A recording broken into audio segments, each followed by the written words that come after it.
Doctors with Renown say 1 in 75 people here in the U.S. will develop one of 3 genetic conditions. Renown Health is conducting a study to help prevent, detect, and treat folks right here in the Silver State.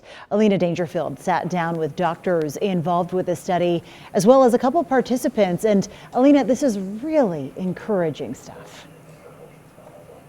It's called the Healthy Nevada Project. This program helps a participant understand how their DNA impacts their health and aims to improve access to more personalized health care while supporting new research discoveries for our community.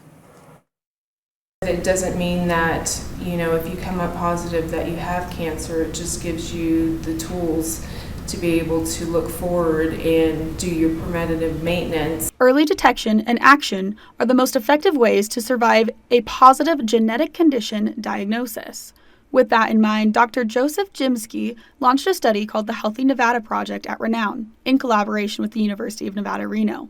It allows participants to find out if they have genetic risks. So our goal was to return the results, to educate people, to get them talking about it with their families, so that they could screen family members and then track how well we do with not only returning the results, but improving the outcomes of the individuals who have the risks for disease. Jimsky leads the team collecting DNA samples from 100,000 Nevadans. Tony Ruff is one of them. I had a full hysterectomy, a double mastectomy with reconstruction.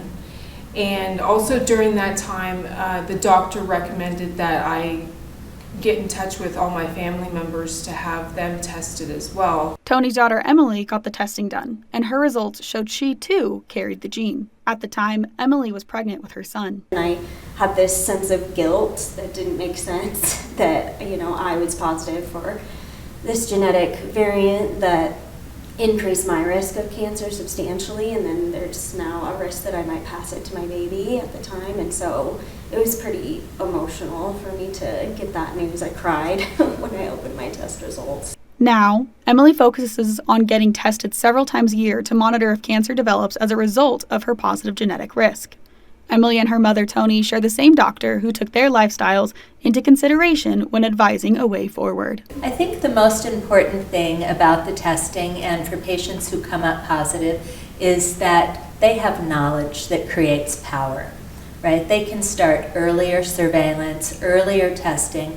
Any potential cancers that could be found can be found very early or prevented via a variety of treatments. We have a link to sign up for the testing on our website, 2news.com. Coming up at 5:30, we'll go into more detail into how the testing is done and what a positive result may mean for a participant. Covering Health Watch, Alina Dangerfield, 2 News Nevada.